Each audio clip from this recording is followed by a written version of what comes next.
Good evening and welcome to the Cover One Buffalo podcast. You are joining your host, Greg Tompsett, along with my AFC East Division Championship eligible partner in crime, Aaron Quinn. Aaron, first, welcome back. And how does it feel to have gotten back to where we can win the division next week? Yeah, right. Crazy. I am going to try to find a way to contact YouTube and delete all the post game and comments that I made throughout the month of October and November about anything I might have said then about the Bills season. And come back full circle here to now where, again, I think this is just another one of those examples, though, Greg, of reacting in the moment. We're all prisoners of it here throughout the year, throughout the weeks, throughout whatever it is, and getting so caught up in the moment to moment ebbs and flows of the season. And this was another one that has now proved us wrong here as they, handled business against the New England Patriots. Not, again, we were saying here offline, probably the least excited I could be coming into a victory post game show of like, okay, you did it, and now let's get to the playoffs. But why are the people here to talk to us today, Greg? Yeah, not the prettiest game ever, but you are joining us because the Buffalo Bills have defeated the New England Patriots 27-21 in this Week 17 game.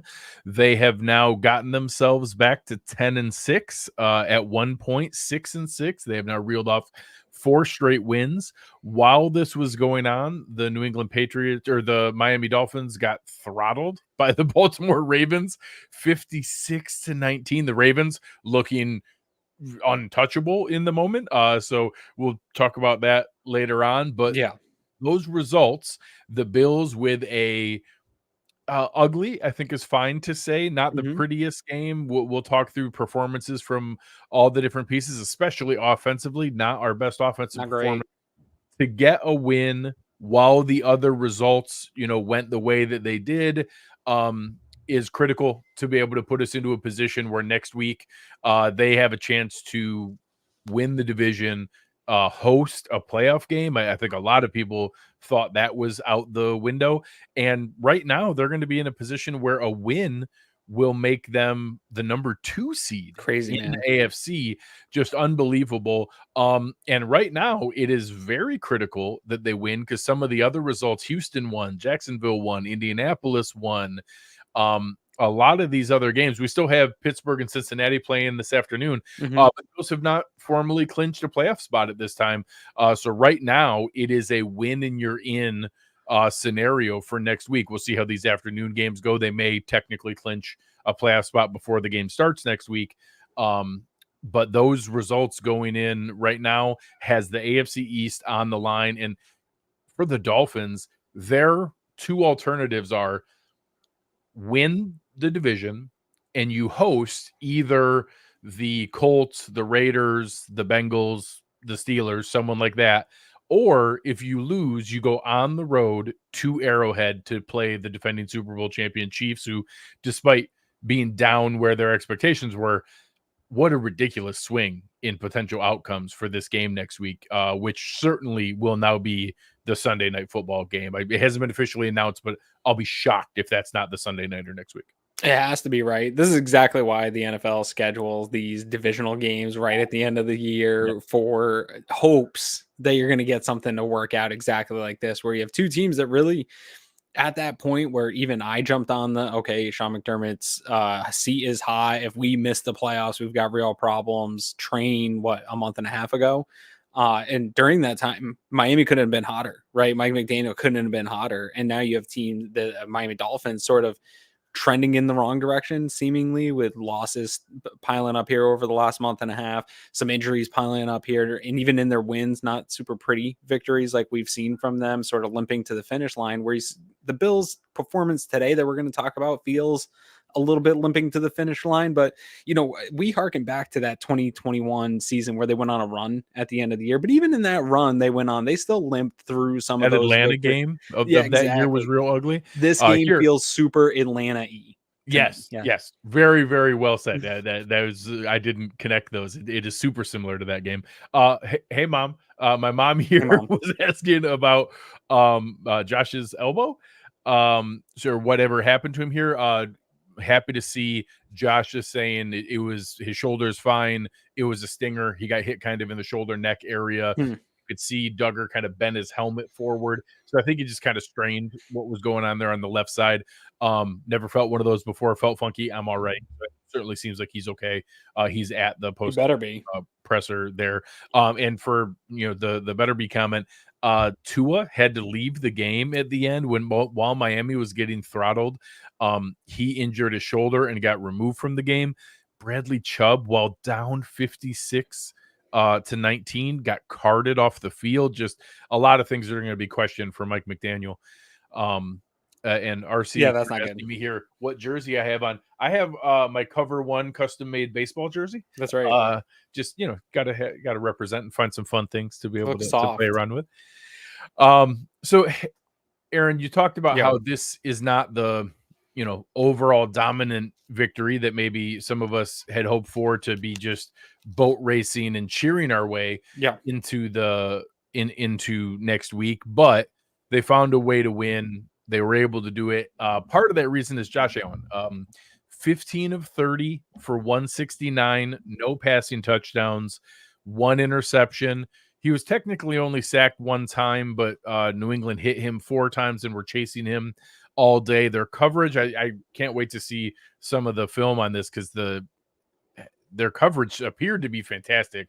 He pulled it down multiple times, ended up running 11 times for 44 yards and 2 touchdowns, both times kind of getting shoved into the end zone here.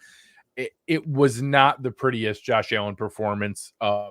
Certainly in the first half. In the second half, he put together a couple drives. They had some nice throws. He made a couple clutch throws on 3rd down, converted a few big time ones, but this was not the best Josh Allen game. He literally did like a college triple option lateral while 2 guys were tackling him, and then almost did it again later.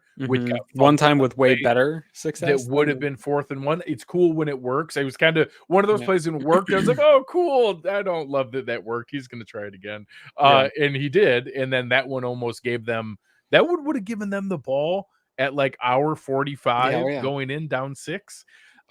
That play, just Greg, not a great Josh game. Those plays, I'll be super honest in that moment. So the first one that Shakir got, my wife wasn't in the room, and she, when the replay came up, I was like, honey, you got to see this. You got to see, like, look at Josh doing crazy Josh things, right? Like, oh, look at him, he's cute. And then when he did it again, I was like pissed and like, how can you do that? Like, total hypocrite of like, look at this guy that I have. He can do all these fun, crazy things, and then be like, why would you do that now? It's such a Josh Allen in-game experience. That is the experience of Josh Allen. Yeah, no, he definitely not a great output for Josh today. This is the second time now that Belichick and that defense has gotten the better of Josh specifically, and put Josh into some situations where he put some balls in bad spots. Inaccuracy on a lot of throws where he had some guys open. Like, I'm not going to pile on him on that big one that was a miss to Diggs deep. He had Diggs. It would have been like a 50-something yarder. How about the Cook wheel route? Cook wheel route, man. Roasted him on a wheel route. Just threw it out of bounds. Yeah. Even though I don't love Trent Sherfield as part of this offense, he missed him a couple times even too. There's just some ones where it's over guys' heads, a little bit deep, a little bit off. So not sure what was up there. Really want to take a look back at that. I'm guessing mechanics stuff, but they really had some pressure to him. And I think some of it might've been some of that ghost pressure that you saw early on in my notes here. As we go through here, every single drive has multiple marks of pressure on a 3rd and 7, 3rd and 6. And every time they're getting to him, it's pressure. So again, something I really want to look back to. Looked like it was a lot of it was coming from the interior of this offensive line, but not a good sign. I know we don't like to grade O-line right away in a game, right in the post-game stuff, but I will say that stood out to me quite a bit in this game. And you know me, Greg, is never great when the offensive line stands out for giving up pressures. Is usually a bad indicator of how they actually look once you turn it on. Yeah, this one is one, the box score is going to be very misleading. 1 sack, four quarterback hits. That was way more. That was Josh evading it and getting away. Yeah. They were chasing him and harassing him and pressuring him all day. Forcing, like I said, some of it was, it's hard for anyone to be accurate when you're throwing off platform, but Josh wasn't. Like, he was not accurate. He was throwing off platform a fair amount, but he was not accurate. And that's a hard way. It's a hard way to live. It's a hard way to play and to be able to be successful. And today, the passing game, no one is going to describe as successful. We ended up, 154 net passing yards when you take out the sack yardage. That's incredibly low for where this team normally is. 5 yards per pass, incredibly low. No passing touchdowns. Josh had a chance to extend his NFL record for rushing and passing in the same game. So no one's going to write home about that one. Yeah. Flipping over to the running game, it was okay. We had a few tough runs. Ty Johnson made a couple tough runs. James Cook looked okay. This was not James Cook's best game of the year. His long rush was 8 yards. He had an ugly drop. He did get missed on the one route. Yeah. That was not his, but he was targeted 3 times, and the one was an ugly drop on a third down that would have really helped. This was probably Latavius Murray's worst game as a Bill.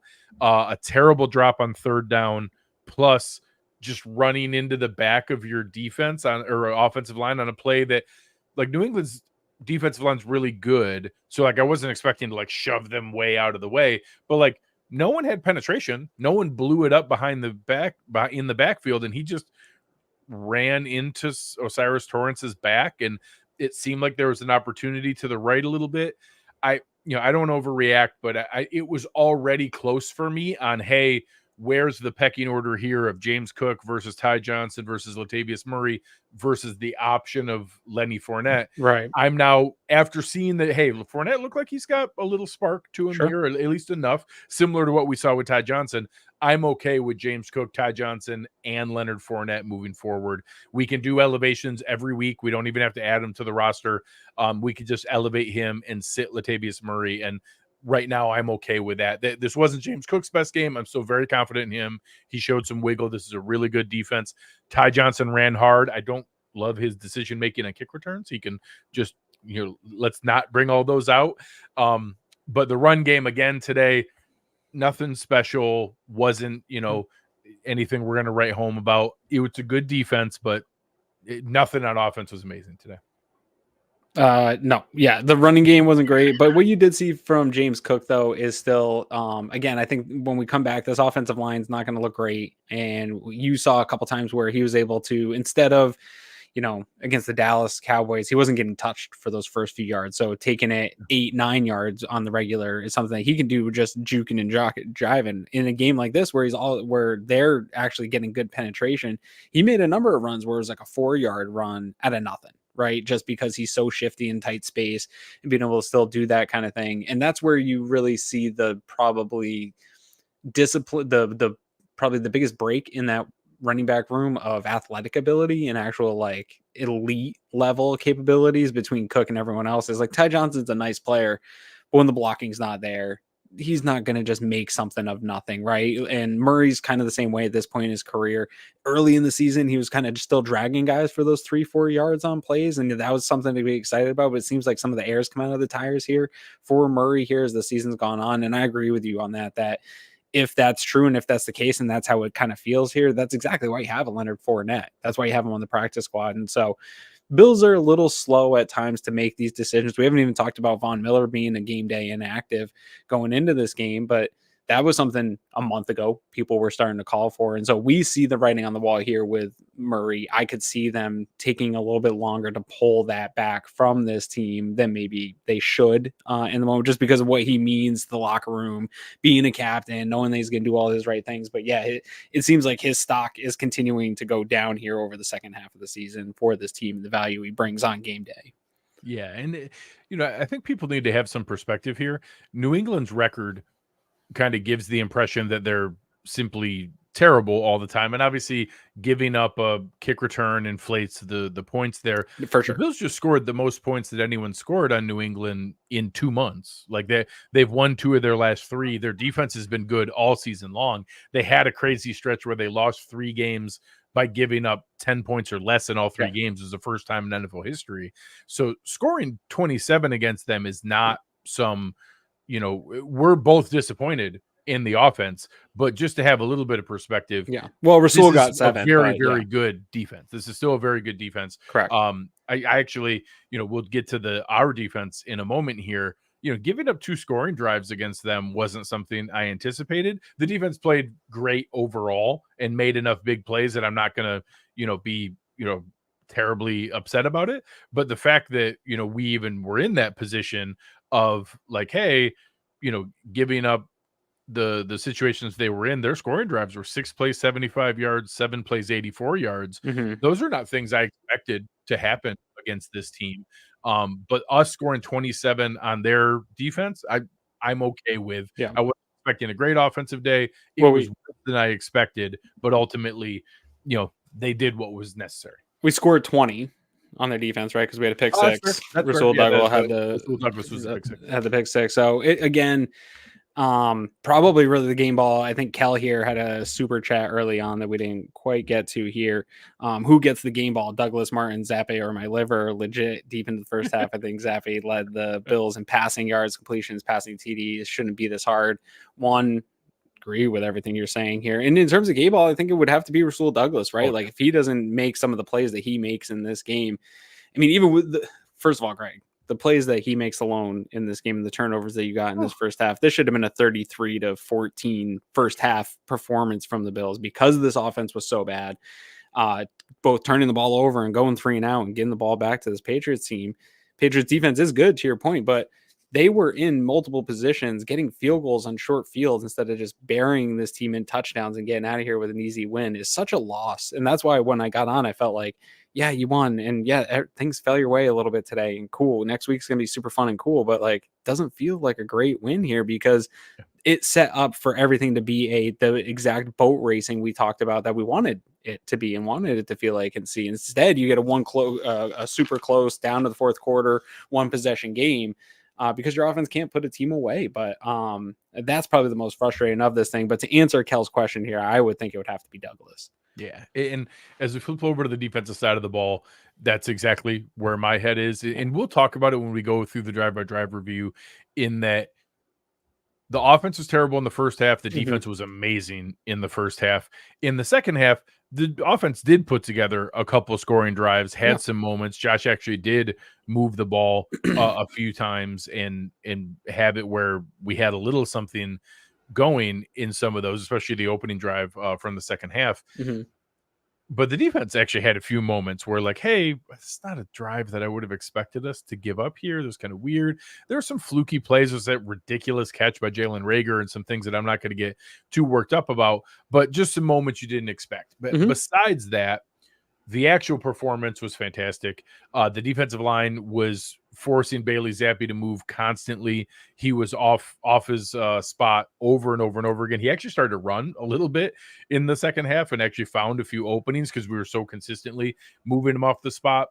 They were finding fantastic opportunities to turn the ball over. As you said, Rasul Douglas, 2 interceptions, almost had a third turnover with a fumble recovery that the guy was down for just a split second to be able to be down. Ed Oliver had an interception and a sack. That's a interesting combo for him. He had that interception, man. If you didn't get to watch this game and haven't gotten to go see that play, whether you're a big man, interior defensive lineman, or whoever you are, even a cornerback, the play he made was like just an impressive feat of athleticism. And for it to be an interior defensive lineman, man, you had to love that, Greg. You love big guy interception, big guy touchdown. That was maybe the most athletic one I've seen for a big guy interception. Yeah, it was incredibly impressive by Ed, and something that we obviously don't see him have the chance to do that all that often. And it was Rasul Douglas who was jumping the route to be able to knock it up into the air. Ed comes flying over and picks it off. Then, later on, Rasul Douglas gets an interception himself on another play. Later in the game, he picks one off and takes it back for a touchdown. Fantastic performance overall. You saw Daquan Jones helping collapse the pocket. You saw some pressure coming off the edges that they were able to do, but overall, we sent some blitzes. Terrel Bernard had 2 sacks, getting home on some blitzes. Terrell Dotson had some nice plays. It was not perfect. They had some moments in the second half there where obviously New England was able to adjust a little bit, put some things together. But anytime you have a game where you create 4 turnovers, including taking one back for a touchdown yourself and set up, 7 points off of that, 13 off the other two. The defense directly created 20 of our 27 points here. Just a really, really impressive game by them. Again, not perfect. There are some things that we'll need to see different, but that's honestly what this defense is going to be down the stretch. If we have a chance to make turnovers, to give us extra possessions, hopefully the offense is a little bit cleaner moving forward, and maybe not against quite as sharp defensive minds as what Belichick is, but that's all we can hope for. Create opportunities, give them more possessions, and hope the offense can convert. Yeah, I do think one of the drives that they had there, I think it was the one in the second half that got it to 21 or 27-21. That one felt a little fluky to me. You had that 40-yard Rager catch, and then they had the crazy, great play design by them, but that Demario Douglas kind of screen dance around thing, and then they got the unnecessary roughness on top of that, and Zeke had just like a pretty simple touchdown beyond that. That one felt a little fluky to me of like, okay, like you kind of got to give the defense a little bit of credit. Like you did so good, you got so many takeaways, and it's like, okay, you gave up this stupid 40-yard play and then spilled over. And the other drive was on the crazy screenplay. Kevin Harris breaking a 50-yard screenplay. Yeah. That, it wasn't like some terrible breakdown of letting them drive all the way down the field. It was two big plays. Big plays. And you'd like to see them convert those into field goals, especially against a team like the Patriots, and not let the Patriots convert those into touchdowns. I agree with that. But again, it kept coming back to in this game, like, should have never been this close, right? Like getting that kind of sneaky drive. It shouldn't have been there because this game should have been put away in the first half, 33-14, before we even got to these points. Yeah, and again, my comments are, this was a really, really good defensive game. Correct. That's nitpicking the difference between really, really good and potentially perfect. Yeah. We used to like this though for Sean McDermott teams of having there's some stuff in the film room, and so we're sick of that though now. We just want the good stuff, Greg. Yeah. And same talk about up and down. The special teams opened up with another gaff here. We let them score a kick return touchdown on the opening kick of the game. Just embarrassing play and lack of coverage. We had some bad decisions on taking the ball out of the end zone on some kick returns. It's just the odds of having a 27-yard return versus simply taking the ball at the 25 to begin with is frustrating. And then Tyler Bass made all his kicks. Sam Martin was ridiculous. Had a fantastic day somehow. Pinning the Patriots deep over and over and over again. Too many punts, but the punts were pure. Correct. Mm-hmm. All 6 of his punts inside the 20 with 0 touchbacks, 4 of them inside the 10. Yeah. And nobody even came close to sniffing a block. No, honestly, maybe one of the best punting performances we've had as a Bill. Like, it was like talking about going back like Brian Mormon days.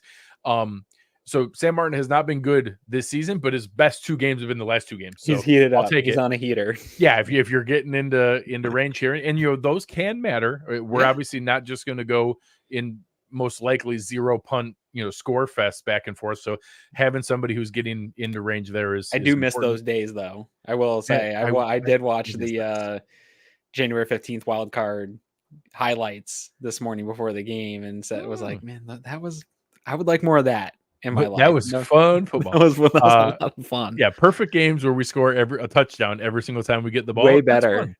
That's a fun experience. The last thing before we go drive by drive is from a coaching standpoint. I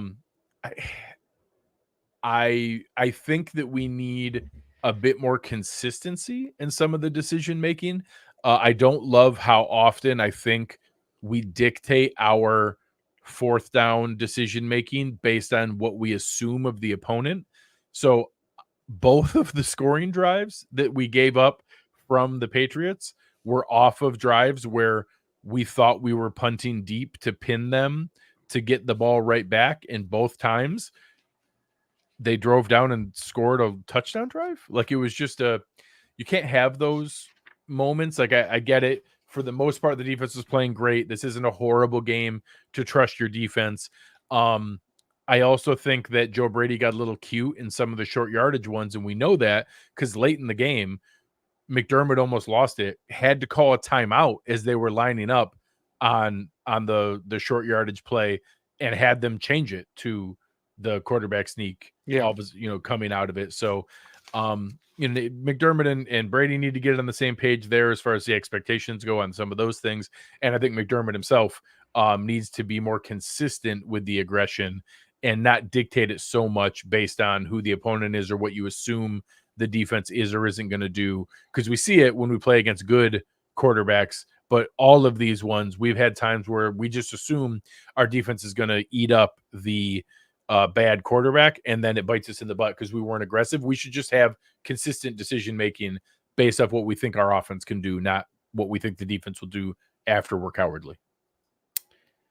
I get what you're saying. It's hard to take that element out a little bit, right? Like, because some of these decisions aren't slam dunks either with analytics, right? Like, and so you are deferring to like, okay, well, I think we can get this stop here. So that one's tough for me. But what I do agree with is you're at the point in the season now, right? Like I was on board with everybody of trying to protect Josh Allen on the 2nd and 15 scrambles in week 4 of a game where it's like, okay, we don't need him to go all out in this moment. But in these short yardage situations, we were talking about Latavius Murray being like not super impactful and replacing that with Leonard Fournette or who's going to get those touches. And honestly, it should just be Josh Allen, whether it's Josh Allen design draw plays in those situations. We saw him go to one of those in this game, or the shove version of the brotherly shove, whatever Buffalo's version of it, how they are doing it. Also, it hasn't been stopped yet, and teams How dare you not refer to the Shnow Plow properly? Shnow Plow, if you want to call it that. If Greg, I just don't know. I don't want to get sued here on the podcast for if somebody comes out with a T-shirt, and I don't want to get in trouble with anyone. Okay, so no, but the Shnow Plow, ride that thing at this point into the season until teams stop it in those short yard situations. I was so frustrated on one of the goal line stands where it wasn't a stand. They ended up scoring on Josh sneaking it, but they ran right up the middle the play before, and you got nowhere. You just ran into the back of the offensive lineman. It's like, why just bake that play out? Like, just go in with Josh, and if you miss it on that first down, go at it 2 more times. Like, I dare you. One of the most annoying parts about the brotherly shove with Philadelphia is how often they run it. Yes. And the fact that they know, like, hey, sorry, it's 3rd and 1. We get a first down now because you can't stop us. Like, that's the whole value of it, is the certainty of it. So again, the one time. So now you have to stop them from getting into that. Like, you can't be within 2 yards on 3rd down. Correct. And that's, you now get to play kind of that, what is Sirianni called? He says they get to play 1st and 9. It's not 1st and 10. They only have to get 9 yards. Yeah. Because if they get there, it's it's a really sharp way to be able to play. They did it later and were able to pivot and be in a good position. Yeah. But they need to consistently go to it. So again, you have that weapon, utilize it. Don't get too cute. Let's go through some of the drives here. Aaron, what did you think of the Patriots opening drive? I thought it was just so stupid. It's actually this whole game is it really is the quintessential 2023 Buffalo Bills game, right? Like, just like anything easy. Nothing's easy. It's all weird. It's all stupid. None of it makes sense. I can't wait for this year to end. The offseason didn't make sense. Nothing's made sense for the Bills here so far in 2023. And you just end it. You start at the end of it with a touchdown return in this moment. All I'm thinking in this moment, Greg, is like, what do we got to do to get Matthew Smiley off this staff?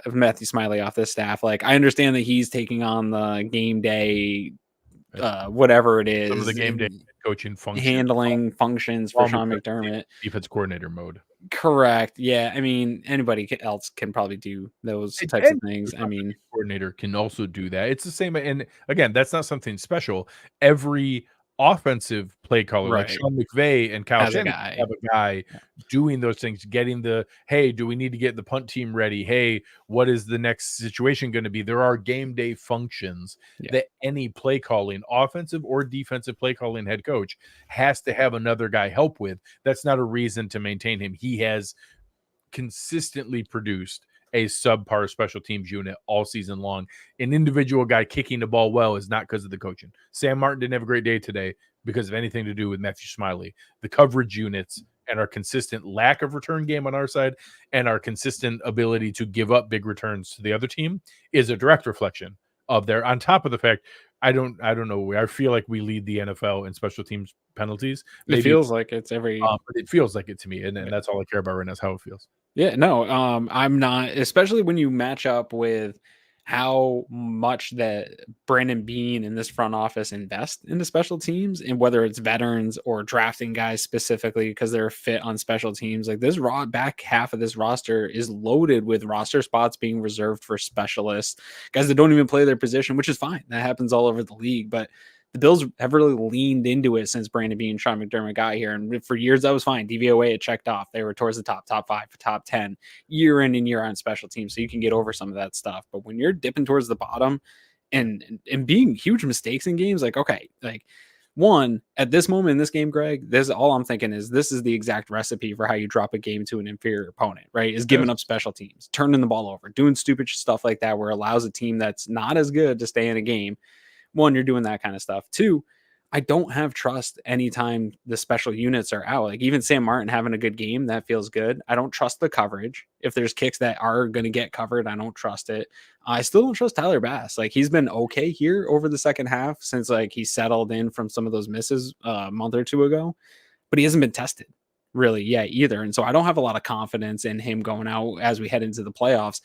I'm concerned with Smiley's unit as you head into the playoffs that some crucial mistakes going to come up in one of these games. And that's where you can have it in a Patriots game here in week 16. We can overcome it here. Yes. Yeah. You can't overcome it against good teams, no matter who they play in the playoffs. It's going to be a good, or against Miami, against Kansas City. Like you can't have this stuff, man. And so it's got to get cleaned out, whether it's you talking about the penalties or just on a first play on a game. This is a must-win game, dude. You can't give up 7 to a team that you should just come in and put your foot on right away. So, and then to make it even more stressful, we take a sack on the first play. They actually run a nice play action, and it's Josh holds it a beat long. Like there's a piece of that yes, the offensive line gave up the pressure, but on a deep play action, like you don't have a ton of time on those on play action plays, and you could tell he kind of pats it. So that's what I'm curious about with the coverage. I want to see what Eric and Anthony come up with on what was going on downfield that was confusing Josh pre-snap versus post-snap, and how we were doing that. Takes a sack, comes back, has a crazy scramble on the next play to get us back within range, but then we go deep on 3rd and 6. I don't love always seeing that.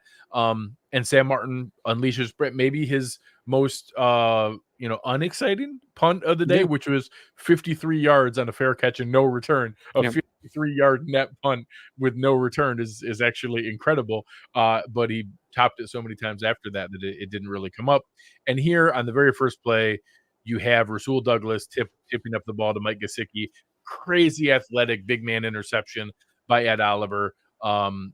Just earning every cent of that contract. Another sack to 9.5 sacks, now with an interception. More pressure over and over and over again, and they get the ball back, but we don't do much with it. No, but you know what? At this point in the game, I feel like, okay, like I'm going on Twitter, I'm seeing panic ensue after the 3 and out, right? Like took that big sack, you go 3 and out, they just got the return, you're punt back to when people are starting to panic. You get this interception and you end up with getting the field goal on this drive. But you had Josh getting pressured. You had a drop on that 3rd and 6 Cook screen. He drops it there. You can live it's frustrating that those keep happening in moments, but those are the mistakes that are tough in a game, Greg, because it's like, shoot, guys aren't going to keep dropping all game, right? Like we can live with those mistakes. You can have one of those or whatever, and then you end up with the field goal. But those were the types of mistakes that continue to happen throughout this game. Like we're frustrated with the offense, and a little bit of me is frustrated with Josh, but I counted maybe 4 to 5 drops in this game. There might have been even more than that, but I counted at least 4 in this game. And there's a big one on a 3rd and 6 where you have a screen to a playmaker who you're trying to get in space. Doesn't do anything good with it, but it felt like, all right, so you're 7-3. You've written the ship a little bit from going from a touchdown return, quick 3 and out, punt the ball away to a team that has no business in this game. You get the ball back and you get some points on the board. And it's like, okay, well, let's level this thing back out a little bit. Yeah. It at least gives them an opportunity to be able to get something here. And again, it it was 4 plays. They don't really pick up much. You're not able to convert. Like you said, that kind of a frustrating drop to Cook that looked like he had some space in front of him. They get the field goal. Things calm down. Again, the defense comes right out. They are, pressuring over and over again. Zappe doesn't have a chance to get anywhere. Ed Oliver forces this throwaway. It was, Oliver and Daquan Jones collapsing the pocket, force the throwaway, get the ball back again. And now you're like, okay, all right, we've got the ball back. We've kind of gotten our stuff figured out here. It's going to be, we'll be able to get it rolling. And we actually do. We hand off twice in a row. We get a first down. Then, as soon as we drop back to pass, we get some pressure. Yeah. Josh tries to go deep. We're getting pressured again. We have a chance to go to Sherfield. It's another one that's kind of off base, not maybe dropped. I'm not sure it'd be counted as a drop. And we, don't go 3 and out, but have a 5-play drive with 1 first down. And it's just kind of stuck in the mud again. We're giving the ball back to New England. And of course, the defense, very first play, Rasul Douglas jumps the route, picks it off, gives the ball back to the Bills at the 14-yard line. And this time we finally do something with it. Yeah, but we should be up by more here at this point. You know what I mean? Like, one, I would like to see, again, to the point of the year where we're at, I'm good with Sherfield, right? Like, I understand we're trying to balance reps and getting people in and out and having a rotation of that type of stuff, but you're 16 weeks into this thing and he hasn't. I'm sure the blocking is great. I'm sure there's stuff going on that we don't see. I'm fine with him being game day active and playing game day active. Yeah, he just doesn't need him being on a 3rd and 10. Yeah.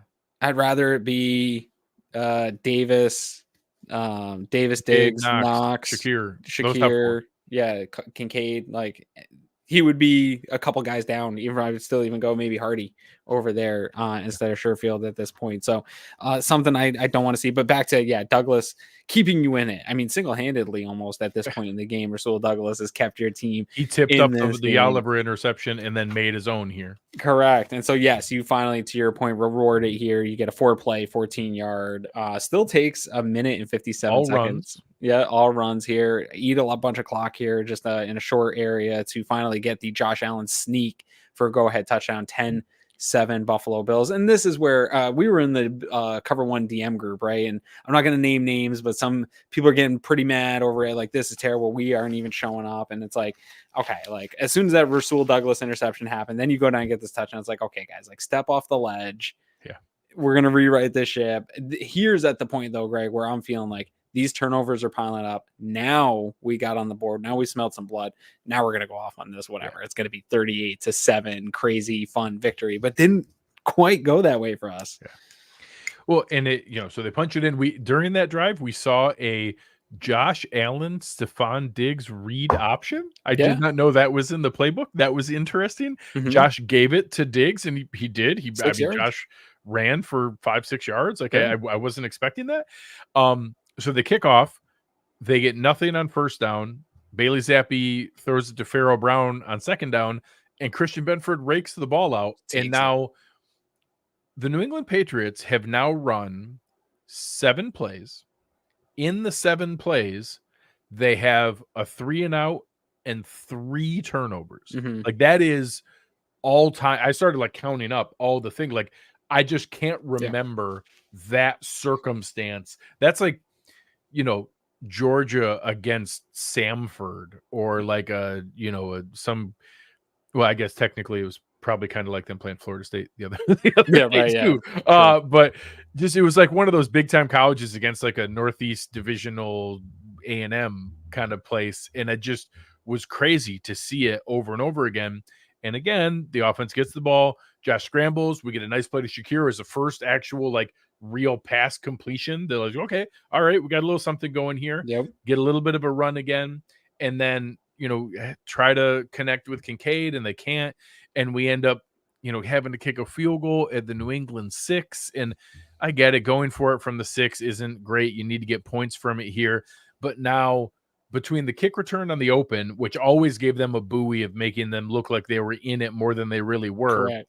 We've now gone those 7 offensive plays I mentioned with a 3-and-out and 3 turnovers, and we're somehow up by 6. Yeah. That recipe is normally oh my God, how is it already 28-0? Correct. In the first time. Like, that's normally how that works. And instead, we punted twice and gave up the kick return and only converted 2 of them for field goals. And it was one of the most misleading 6-point leads I can remember. And it felt like, hey, these are the plays earlier in the season that we let Denver win this game. We let the Giants back in that game. We let New England win the game earlier this year.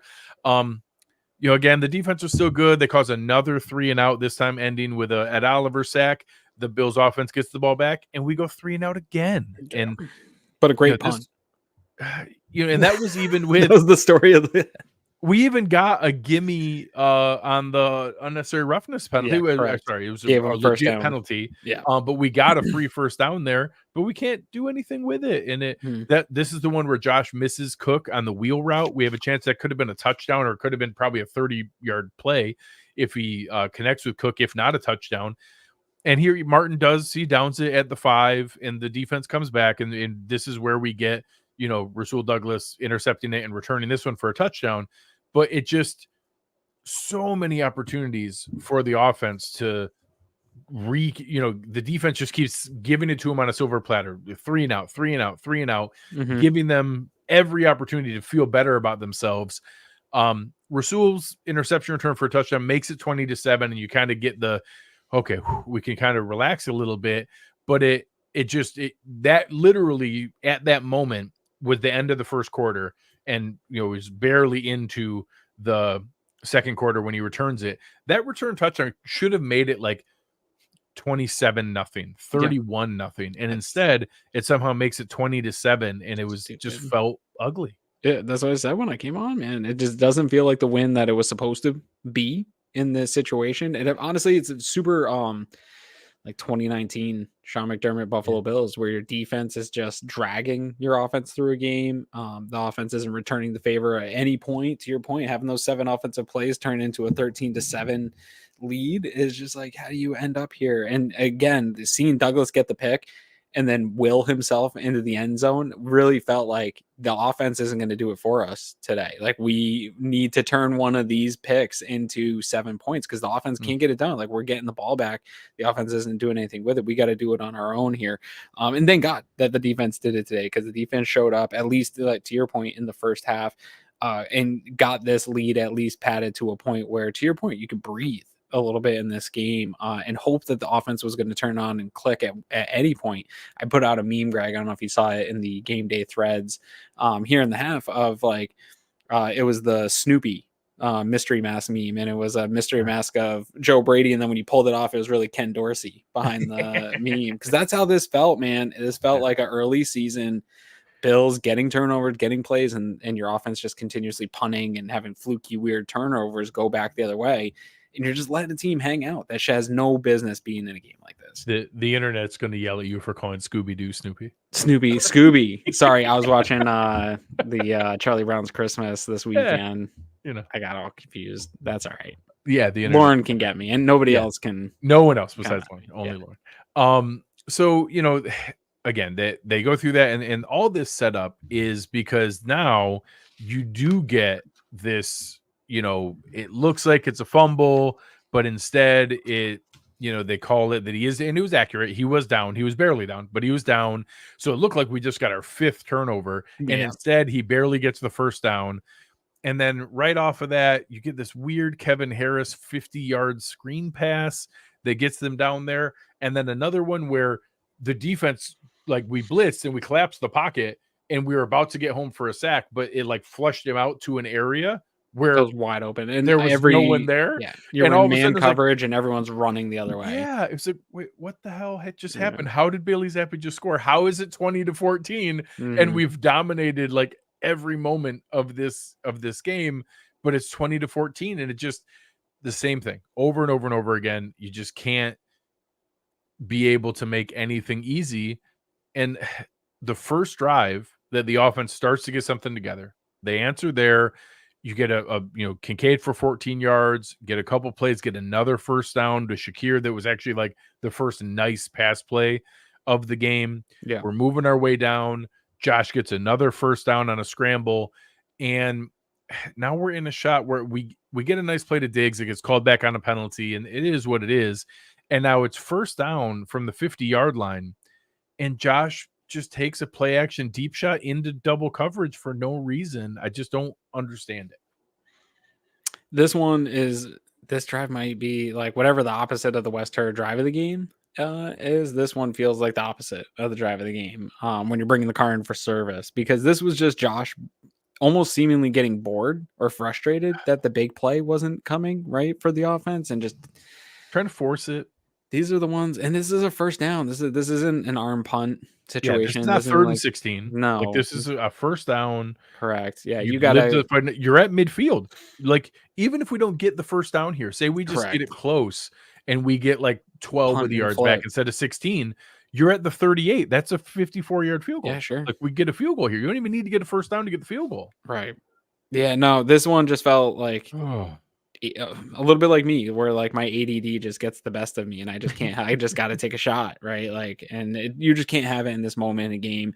Again, luckily it's the Patriots. Luckily, this is a team that you can handle and have these types of mistakes. But this isn't going to fly here the next one, really, even next week and going forward here into the playoffs. You can't have these kind of drives, especially after you give up a scoring drive like that and your offense finally starting to generate a little something. You get around midfield, you can't just throw it up into double coverage like this. Too easy. Yeah, it's just not feasible. You just can't. Bill Belichick did enough to Josh Allen to cause problems in this game. You don't need to give him a free one. Correct. Right? Yeah, they legitimately caused pressure, changed their look pre-snap, post-snap, did the thing that good defenses do. You can't add to it by just bad decision making. And again, Josh wasn't solely responsible for a lot of this. Plenty of it was the other team gets paid too. They have a good defense. I don't think all the play calls were fantastic. He had receivers dropping the ball. This one was on Josh just being impatient and forcing the ball down the field, and that's just not doable. Fortunately, New England has the worst kicker in the NFL, so they come back, put together a drive that really had a chance to get them back into this game. There was a deep shot to Pop Douglas in the end zone where, like, I thought Terrel was getting flagged for that. Terrel had really good coverage, but it was the kind of play that we see get flagged. Like, I'm glad it didn't, but it was the kind of play that we see get flagged all the time and could have easily been 1st and goal at the 1. Instead, it was incomplete. Or the way the Bills play, it would have been that crazy catch that Rager made. Yeah, in the bucket, dime, just of course he did right there. So they end up getting in position for a 47-yard field goal. Ryland misses wide left because I think he missed his 9th and 10th field goals of the year today. So that draft pick does not look like it was a good investment. And now I'm in a spot where, like, okay, this has been a pretty horrible drive, or pretty horrible game experience for me so far. Overall, we're somehow winning, but hey, we're going to get the ball coming out of half here. There's a minute 49 left. We've got 2 timeouts. We've got a chance to like get a little momentum going here. Josh hits Diggs on the first play. The second play, kind of a smart throwaway. The third play, we're the 45. Latavius Murray for an easy gimme first down, just drops him right in the chest and just drops it. Just complete drop, nothing there. Can't have it. Man. And here, like I get it that the opponent comes into play, but what the opponent did was already in my head of like, are they really going to try to do like a 2-minute drill? It's 4th and 2. Their kicker's terrible. Like, I get it. Do the Josh thing. To go for it there, but just do the Josh thing. Like you could have done it twice from 3rd and 2. Correct. Goes back. Sorry, the sequencing. This goes back to what I was saying here when we were talking about coaching and like getting Murray out of these situations in the 3rd and 2s, whether it's a pass or a run. Yeah, I didn't love the call for it to be a pass in the 3rd and 2 situation. Lining up with Josh at this point in the season, whether it's a designed run or just that shove. Give that a couple of shots, and then you still had timeouts at this point. I'm pretty sure. So two timeouts. 2 timeouts still. Yeah. So don't love. That was 2 timeouts. We would have had, if they run it twice there, we probably would have had a first down at like the 40 at like midfield roughly midfield with a minute to go and 1 timeout is probably where we would have been, which again probably gets us a field goal, but maybe you hit on something, but probably gets us a field goal. Maybe. Again, it's just the handling something and getting yourself in the best possible situation, especially since you should have been up in this game by more. It should have been bigger than 20-14 at this point. You had another opportunity here to just really put this thing totally away, right? If you get points here and you get the ball at a half, game over, you're putting the points away. Here, real quick, before we go on from this drive, also, that first catch for Steph Diggs put him at 800 receptions and the youngest to get there in NFL history. So hats off to Sir Stefon Diggs here. I think of him as this like aging receiver, right? And to think that he's the youngest to get to such a milestone. Cool. Yeah, really cool milestone, man. 800 is a lot of receptions in the NFL, considering where he was picked and all that he's done to get his career. So good for Steph. Yeah. Really, really cool moment for him. Another 1,000-yard season, another 100-catch season, just in really, really good shape here and turning into obviously an amazing investment by Brandon Beane to bring him aboard. Yeah, pinned him again. Another good punt though. Yes, Sam Martin. This one down to the 8-yard line. So, and you could tell how confident Bill Belichick was in his offense. He had got the ball back with 1:05 and 3 timeouts in a 6-point game. And he just ran a quarterback sneak and a kneel to finish out the half with 1:05 and 3 timeouts. Not a great deal of confidence in his offense, deservedly so, but all the more reason why, God, you had an opportunity to be able to go for it here. So it wasn't a double dip, but opening the second half was my West Her drive of the game. The only real impressive offensive drive of the game, and it really made everyone feel a little more confident. We did have a really well called run blitz on first down. New England blows up the handoff to James Cook, but then Josh comes back, hits a really nice one in stride, like the first in rhythm laser that we saw from Josh hits Gabe Davis. Another one, then a huge play to Kincaid, chef kiss for this one. Catch. If Kyle Duggar doesn't dive and swipe his ankle, that would have been like a 64-yard touchdown to Dalton Kincaid.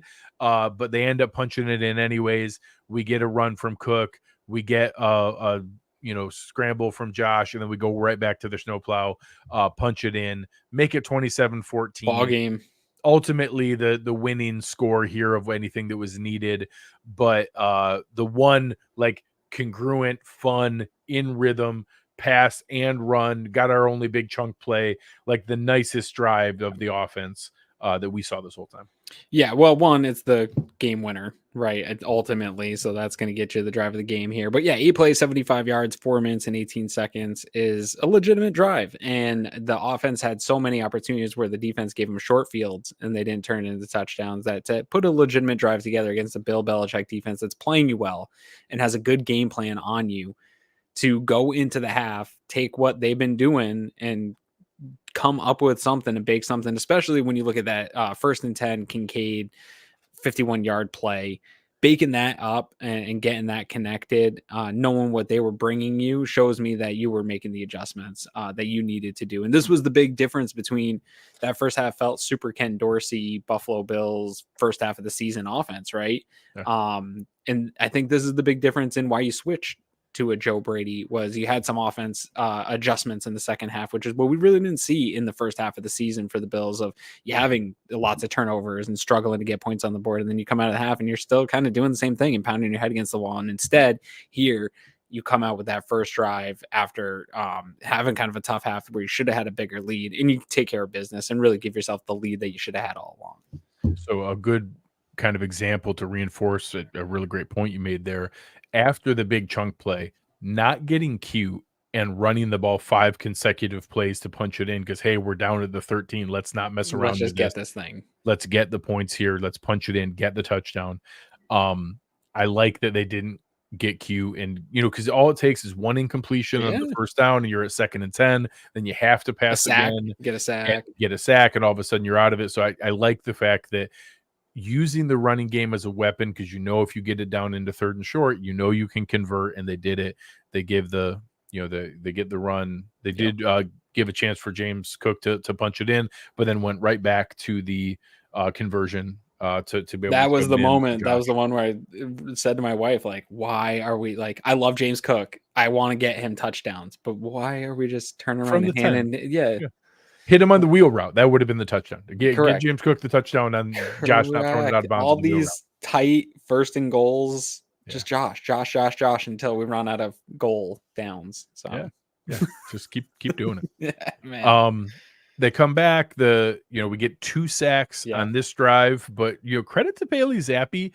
Like he was in There a was- muddy, ugly pocket all Yeah. day and legit like played tough, like hung tough. Like Yeah. I don't think he's got a future as like a starting quarterback in the NFL, He but could be like a Heineke. yeah, he's going to be floating around. Like I actually think he's got a little something to him and is There, probably like an above average backup and could be a bridge guy for next year. Yep. If New England drafts, in their spot and they get into a position where maybe they need to let a guy develop a little bit, they could probably do worse than having that. Sure. Although I will say, I'm pretty sure with the Cardinals losing or winning and the Patriots losing, I think they went back to the number 2 pick in the draft. Unfortunately, for anyone who was rooting against that, I believe that they did go back to that spot. Yeah, it's tough for them. In this drive, I think that maybe the most impressive play that he made for me was so you're getting going in this drive. You get the sack from Bernard, makes it a 3rd and 9. On that 3rd and 9, Bills brought a ton of pressure. They brought a blitz, got a ton of pressure. He made some crazy, like evasive moves, was still kept his head up and threw a laser to the sideline to get the first down.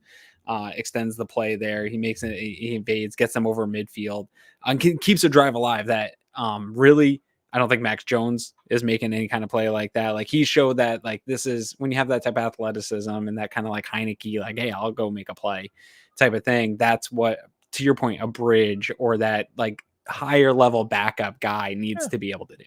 Is it crazy he couldn't be a Gardner Minshew or something like that? Like In the right scenario with, I mean, here's the thing too, like he did this with a depleted Patriots roster and they got more depleted as this game went on. Like he didn't have higher end receivers. I think if you put him in a good offense as the backup, he could be a higher end backup for sure.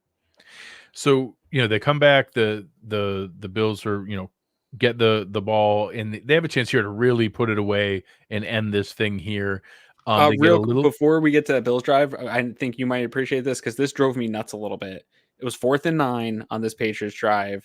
They get the 53-yard field goal attempt. They missed the field goal attempt. Yeah. But it was a delay. And so instead of the Bills getting the ball at midfield off that miss, they end up being Patriots end up being able to punt. That I feel like the other team should be able to call that off on the delay. Like, no, I want the ball in midfield. I don't want to punt it. Yeah, a ton of people replied to me in the game day thread of, oh my God, I can't believe we didn't decline the penalty. I don't think you can. You can't. Well, so the thing is, we watched a field goal attempt that did not happen. Correct. Because it was delayed. Bills Mafia was so loud that they didn't hear the whistle and see the flag of the delay of game to know that they shouldn't have snapped it and should not have attempted the field goal. Right. It never happened. So if he had made it, everyone would have been like, oh my God, I can't believe it. Ha ha ha. It knocked him back 5 yards. We were just frustrated because it was a miss. The results. I had some people in my replies telling me we should have declined it to dare them to take it again. Do it again. To dare that. And I'm like, you did, like, don't get me wrong. He missed twice. So I get the idea. Right. We also watched him kick the game winner against Denver last week from 56. Like, it just bothered me. No coach is ever going to decline that to dare the team to try another field goal. Like, of course, it was unlucky. I wish that it hadn't have happened. I wish that they had let them do it and that we get the ball in that spot from, it was from the 34. So it would have been like at the 47. No, it's like midfield there, right at midfield ish. Yeah, that would have been it would have been like the New England 43, New England 44. Yeah, somewhere right around there that we would have got the ball. So would have been fun. Much nicer than them punting it down to our 12 and trying to go from there. In that drive from the 12, we did get a little bit. We actually were stuck back at 3rd and 12. Got a nice play to Dalton Kincaid for a much needed first down to get us out of our end zone. Giving Kincaid the most receptions by a rookie since Sammy Watkins for the Bills. Congrats to the most tight end. receptions by a rookie ever in Bills history with another Yep. game to go. So again, I think some people have somehow been disappointed in Dalton Kincaid because yes, Sam Laporta's had an awesome rookie season in the Detroit offense, Right. but Dalton Kincaid's been really good. Like, Yeah. yeah, he hasn't been perfect. He's had a couple drops here or there, but he just had the most catches by any rookie in Bills history, more than Sammy Watkins. In Sammy Watkins' pretty nice rookie season. Yeah, he was Before good. that went south with Watkins, like that was a Correct. pretty nice rookie season. Yep. You know, the Bills then, they get a nice run from Cook, but they get stuffed here. This was on the one where it's 3rd and 1. We're at our own 37. So I think the fact that we got the chunk play from Kincaid kind of threw people off because we started so far back in our own territory that it seemed like we were probably closer to midfield. We're at our own 37, but it's 3rd and 1. Like you had actually 2nd and 2. Like you have the gimme free play.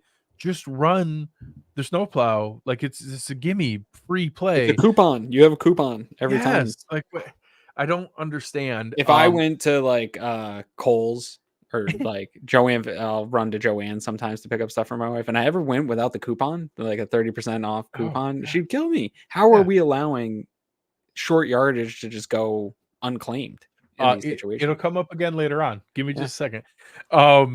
So instead, Latavius Murray just runs into Osiris Torrance's back for no reason. Doesn't run off shoulder. Again, we already talked about the fact Leonard Fournette can have that spot moving forward. We're fine. Yeah. His veteran leadership can be on the sideline in a jacket. It's okay. We don't get it. I still would like to go for it here and convert and just keep the clock running, but I'm okay with it's at our own 37. If you don't somehow convert and you give them a chance to get back into the game, it feels ugly. But again, the reason you punt is, well, the defense is playing so well, we don't have to worry about it. And of course, now we get the ridiculous Jalen Reagor ball tracking over the shoulder catch for 40 yards. It was ridiculous. It was like Jalen Reagor's been to bust his entire career. It's like the best catch of his entire career.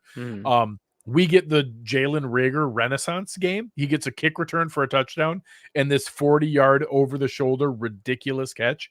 Whatever. We then get, Pop Douglas out of bounds, and he did like juke Poyer got him a little too 8 much. different guys, and Poyer was frustrated. And I don't know if he saw that he had taken like 3 steps out of bounds, but it was way out of bounds. And I think it was just frustration by Poyer that hits him. That's another like half the distance to the goal. They get the ball there. Zeke Elliott breaks 1 tackle and scores. And all of a sudden it's like, oh my God, the hell are we 27-21. I was pissed, Greg. What in the hell is going on? How are they in this game? Yeah, I was pissed. I was honestly like, this is the point to where I'm starting to like get mad at Josh. Like, I don't want to be mad at you. Like, you've played real good. You've like changed. I've gone on this post game show and yelled at Josh before. This felt like it was shaping up to be a game like that. Like, why are we letting this team? Felt very similar to Giants games, Broncos games. These games this year of just you're letting a team that has no business being here, dude. We should be up by. This should be a boat race celebration, kicking back, eating the remaining Christmas cookies off my counter. Second half, and instead, you're sitting here at 27-21 with time left, man. Like there's plenty of time for stuff to go wrong and let this be a 1 possession game. Where there's 11 minutes left in this game. Like most 6. of the fourth quarter's left. Yeah, don't like it. They do not feel great. Again, I'm ready to leave 2023 in the rearview mirror here, dude. Yeah. Weird. So again, another one here where the ball is coming to just about at the end zone, but if you just let it bounce, it goes through the end zone. Like it's super easy. Johnson catches it and brings it out. He does almost get to the 25-yard line, but of course we get a holding penalty on Reggie Gilliam that pulls us back. We're now starting at the 14. James Cook gets blown up on the first play. We haven't had a lot of negative plays. We get another one here. Josh has a really nice play to Shakir. And again, the second half, you see a little bit of a rhythm here that Josh is starting to hit a few more of these plays. It's not quite as bad. Ty Johnson with a nice run. Stefon Diggs. I don't love that Diggs seems more and more often here that his first instinct is like the back juke thing. Like somebody like it worked perfect this time though. It worked out great this time, but I don't love that. Like that seems to be like over and over again. His first move is the back juke. Like, hey, don't give up yardage right off the bat. he gets the first there, feeling pretty good. Ty Johnson with another nice run. Now, as you mentioned earlier, Trent Sherfield, we, are having him in the game on critical plays and giving him opportunities. I don't really get why. And now the play that you described earlier, where it was kind of crazy. Josh was on his way down and does a literal cowage, like triple option lateral. I don't even understand what he was thinking. No one was there on this one. He's scrambling like straight up the field. Like the other one is you're running a sweep and you have a guy in like option position. Like, okay, it looks a little wacky, but like you're in position. There's like, a guy there. You're set it up. Like, it's okay. There's nobody near. Here, he's like looking for someone to lateral to. Correct. When you would run for 5 yards on 3rd and 5. Like it was about to be 4th and 1-ish, 4th and inches. You didn't need to lateral. It was going to be 4th and inches at midfield where then we could just run the snowplow. Like you didn't need to do that. Instead, he holds the ball out there. He gets knocked backwards 5-6 yards. Thank God that, Osiris Torrance can fall on the ball. Yeah. Otherwise, we would give them the ball in our territory down 6. Huge. In a game impacting drive. So stupid. So I love Josh. He's the greatest thing to ever happen to this franchise. What are you doing? What in the world are you doing? No, he can't do it. And this is the worst part of the Josh Allen experience is he can't turn that off, right? Like the flip is there in the first quarter and it's there in the fourth quarter. And you just get it all the time. But do you think, Greg, a little bit I don't think it's in the immediate split second decision making, but somewhere in the back of his head of how many times in a game, because it's the Patriots or whatever, and Sean McDermott thinks his defense can get the stop on a punt, is that in his head of like, I got to pick this up here on 3rd because they're not going to, if it's 4th and short, like we might not go for it. And they're going to just pull us off and punt and know that the defense is going to stop. Is that in there? Is that baked in? Because it feels like there's been a few times, even a game like this, where there's some coin toss ones, and it was like, okay, maybe if it wasn't the Pats, they would have gone for it. Yeah. I don't know. I won't say that's crazy. And that play just seemed like he felt like he had to get it all right there. Correct. And he didn't. Like, well, you do this, just keep running, put your shoulder down, try to break the tackle. Like if he got stripped trying to break a tackle, trying to get the extra yard, I would give that. Yeah. I would say, hey, man, it's probably in his head that he had to do whatever it took. Holding the ball out there to lateral in the middle of the field with no one there. No, that's not, oh man, Josh has to do it. You cannot do that. No one can do that. That is not an acceptable play by anyone in any. No, I'm not saying, that's not an acceptable play by option quarterbacks in college. Yeah. Like you can't, like, it doesn't matter if that was in the back of your head of like, yeah, but if I don't get this, they're probably not going to let me run the snowplow. And yeah, you're right. But that doesn't make it okay. Like you still can't do it. He's never fixed it. He's not going to fix it. Yeah, correct. It's not going to change. Nothing's going to change.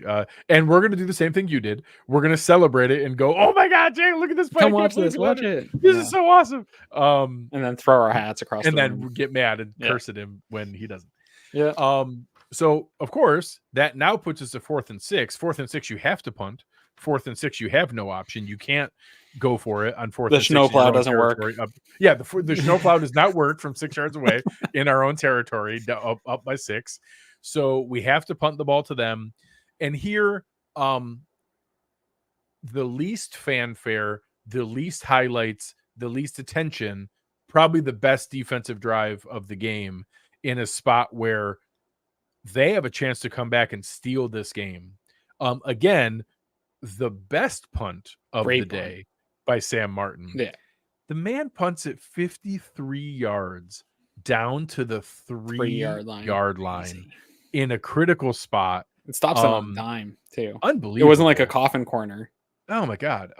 He had a 48-yard net average today. They had 1 2-yard punt return on those 6 punts, all 6 of them inside the 20-yard line. None of them a touchback.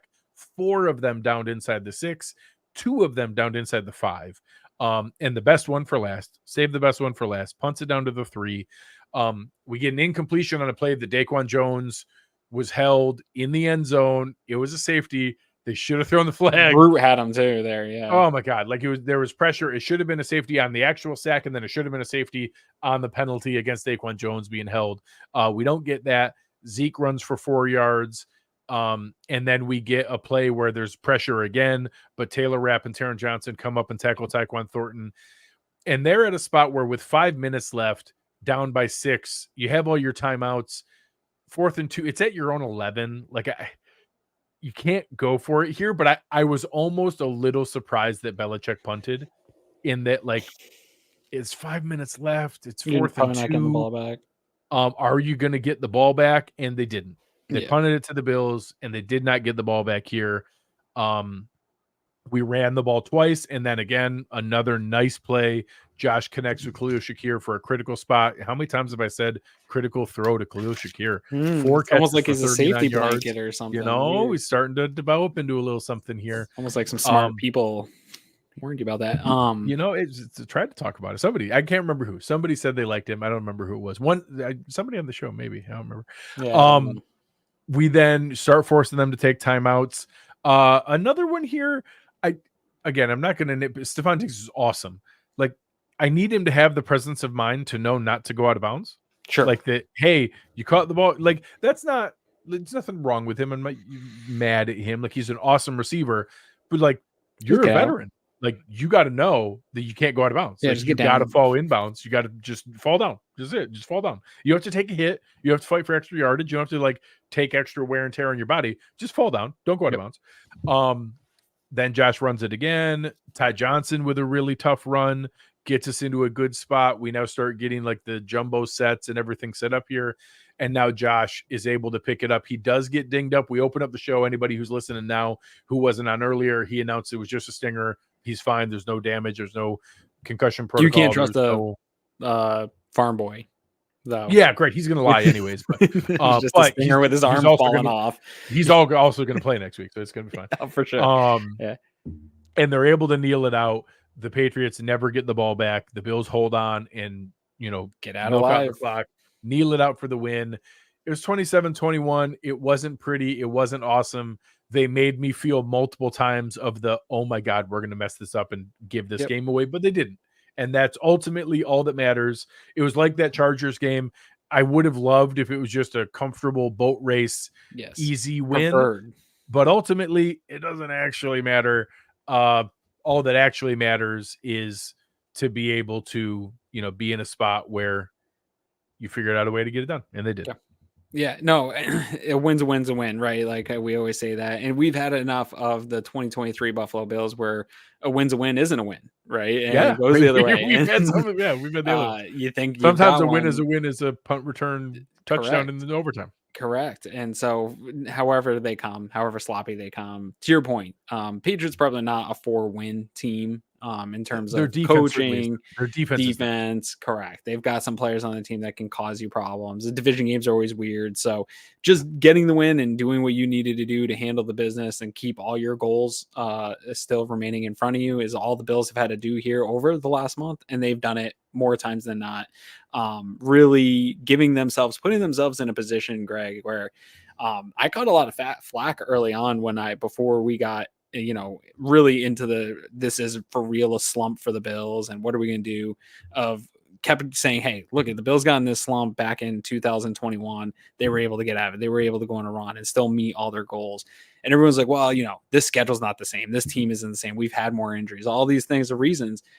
This Bills team, for whatever you want to say about Sean McDermott, whatever you want to say about this organization, their resiliency to back themselves into a corner and put themselves in the stupidest, dumbest positions that they don't need to be in and still get themselves into final week of the season playing for the division and playing for a potential 2 seed, maybe, possibly, is insane to me. And it just goes to show that those reactions of us calling for people's jobs and saying that everything's over and we're ruining the Josh Allen window and all those things is just so caught up in the moment. And we got to, hopefully next time this happens, because this won't be the last time Sean McDermott has a mid-season thing where it looks like we're going to miss out on the playoffs and the Bills' resiliency and their leadership and all the things in that locker room get questioned.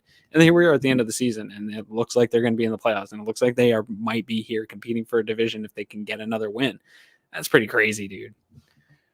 Yeah. And I saved this here from the last drive from a coaching standpoint. I don't think McDermott had a great game, but I'm real curious when we wrap up here to see if anyone asked in the post game presser that play after Diggs went out of bounds. That's where if you look at the rundown here, the Bills took a timeout. Well, that's weird. Why would the Bills take a timeout?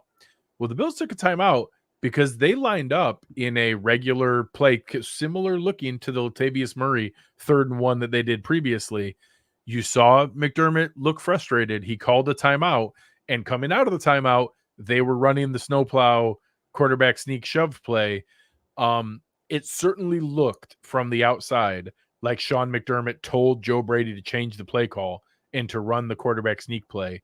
And I would have loved if somebody asked him that in the post-game presser. They probably because it's certainly, I don't see any other scenario.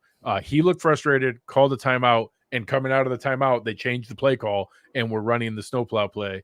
It certainly looks like that was the case. Yeah. Yep. No, I agree. So we'll see where that one goes. I think there's a fun opportunity here to be able to now watch some of the other games. Obviously, Baltimore boat race Miami. Right now, while we're talking, Pittsburgh is up by 3 against Seattle at halftime. KC has the ball down by a score against Cincinnati. We're rooting for both of those. We want Seattle to beat Pittsburgh, KC to beat Cincinnati. We'll see how some of the other games go. We are in a win and we're in position. Not only win and we're in, but it's win and win the division and get the 2 seed. Right now, if Pittsburgh and Cincinnati both win, it's possible that it's a playoff game. It is a win or you're eliminated game, and we have to win to be able to make it. There's a lot of things that can happen between now and then that could also clinch a playoff spot, but right now that has not happened. And the Buffalo Bills are in a position where they have to win to make the playoffs, and they have everything available to them where they can make the playoffs with the number 2 overall seed and host one of Pittsburgh or Cincinnati or Indianapolis in a playoff game in Buffalo. And, if we went back 4 weeks ago, coming off of that loss or coming off of that Broncos loss, Aaron, if I told you there's a chance that we're winning the division and hosting a playoff game against the Bengals or the Steelers or the Colts, I have a feeling we would have taken it. I'm pretty sure if you go back on YouTube, I probably said that. No, I'm just kidding. Don't go back. Don't look at. Please don't look at anything. Back at the history. No, yeah. I always knew that the season's long. Yeah. I think they're going to correct. I never thought they were going to get to a spot where they were playing their best football. For me, it was can they overcome the injuries on the defensive side of the ball to really put a run together? And they did. The Rasul Douglas trade. Maybe one of the best in-season moves we've seen this Bills team make in terms of keeping the defense on the right path and getting another playmaker on that back end of the defense to try to withstand that Trey White injury. And what they did with taking Dawson off the field here midway through the season and getting more of those dime looks, those Jordan Poyer looks, just smart coaching and able to get over the problems that they were having on the defensive side of the ball and then cleaning up some of the mistakes. Like we're still going to see Josh Allen turnovers, like the one that we talked about, the frustrating one. We're still going to get some of that. It's cleaning up the crucial ones, right? And still being able to get scores that they were able to correct here over the last month and a half. And it gives you a shot to be in it. The Bills got a little bit of luck this year too, in that a lot of quarterbacks got hurt. That sort of all those teams that are hanging out. Games have gone our way over the last couple weeks here. Yeah, a lot of teams have just been log jammed up at 8 and 6, and that can go 2 ways. It can either push you out, or you can really kind of sneak by and slide through, and that's what the Bills have been able to do here. But yeah, being able to be in your last week with an opportunity that if you win, not only are you in, but you can win your division and get a home playoff game. Pretty incredible for where they were a month ago. Yeah, the fact that they've at least gotten back to controlling their own destiny, the trade for Rasul Douglas, the pick up of Linval Joseph as a Band-Aid until Daquan Jones came back, being able to ease Daquan Jones back in because Poona Ford had been playing well. Right. Leonard Floyd being the pressure that they've needed, with Von Miller. We didn't even talk about the fact that Von Miller was a healthy scratch today. in what that potentially means and whether we see him back here down the stretch here. And I think that'll be an interesting one to talk about during the week this week. It's going to be a really interesting stretch here, but it's been a ton of fun. Any final thoughts for the people before we close it out here and go enjoy New Year's Eve? Yeah, I would just say my final thought is Happy New Year. From a Bills perspective, 2023 was not great, right? Like ended pretty terribly with that Bengals loss in the playoffs. Not a great ending to the football season, and a wacky offseason, a lot of fighting on Twitter, Bills just having weirdness. This season's been super weird. And so hopefully all of that like kind of just is behind us as we head into 2024. And the Bills can put a nice cap on their season and make this little run they've put together here, cap it off with a real special run here, and maybe put together a nice 4 or 5 game winning streak, continuing on to start the year. And then other than that, to everybody that listens and supports us all the time, it's I'm always nostalgic and reflective around this time of year and just thinking back on the year and the years that we've been doing this. And I just hope you all have a happy, wonderful new year. I hope this past year was good to you and your families or whoever you love and care about. And I hope this next year is even better and just keep building, like Greg says, those little blocks of positivity year in and year out. Especially you, Greg. I hope you and your family are having a fantastic year and a great new year heading into 2024, buddy.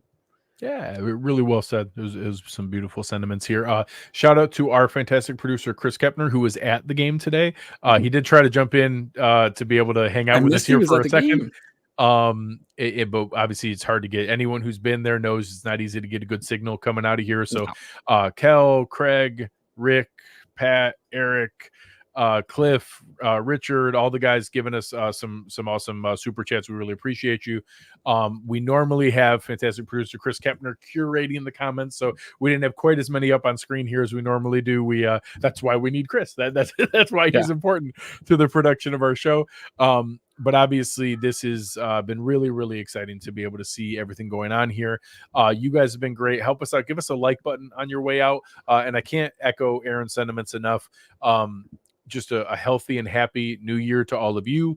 Everything is available to the Buffalo Bills and what they can achieve here this year and this season. And that's more than what I would have hoped for a couple weeks ago, where I was admittedly open to firing Sean McDermott. And now I'm praising him for making critical, decisions down the stretch here and overruling his offensive coordinator and, helping support what is now a 10-6 team on a 4-game winning streak, controlling their own destiny against the Miami Dolphins to still potentially win the division next week. That's an incredible way to end this season. So still on behalf of our awesome producer, Chris Kepner, who was at the game, this is Greg Tompsett. You've been listening to myself and Aaron Quinn on the Cover One Buffalo podcast, and we are out.